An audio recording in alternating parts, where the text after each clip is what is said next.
How do you plea? Jesus' plea was truth. It is, as we say, he is, as Peter said, he is the Christ, the Messiah, the Son of the living God. His kingdom is not of this world, but he has come into this world unto those that are his, but they do not know him. But they are nonetheless his own because of God's love. Jesus was brought before the officials as if he was a thief caught in the night, taken prisoner by guards of the temple in the midst of a time of prayer. His captivity is the result of a bribed betrayal orchestrated by the temple officials with Judas Iscariot, who fulfills this betrayal with the act of a kiss. The reality of this betrayal would drive Judas to a gruesome suicide, an event we too often, too quickly turn our back on in the denial that we could not be like him in any way.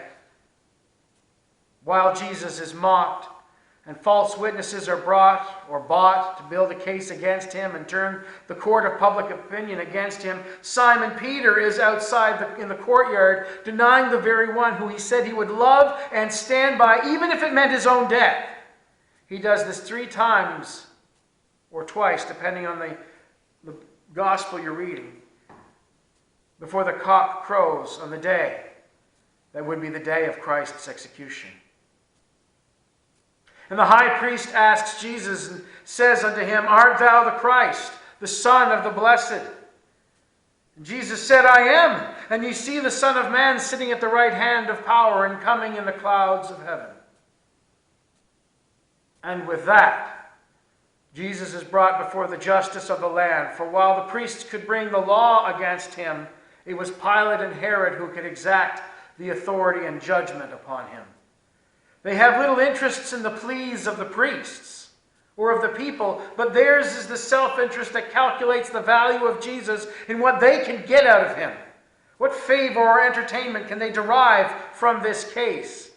And what is perhaps the most astonishing in the whole trial arises Pilate's question to Jesus. What is truth? The priests and the people plead to Pilate, crucify Jesus and free the murderous criminal Barabbas. And then they go on to shout, we have no king but Caesar.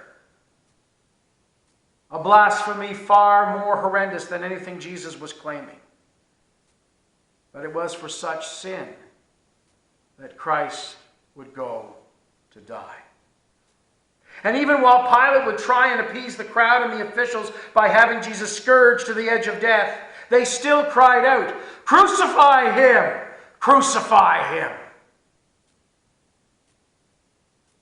And Pilate heard the plea and called for a bowl to wash his hands and handed Jesus over to be crucified.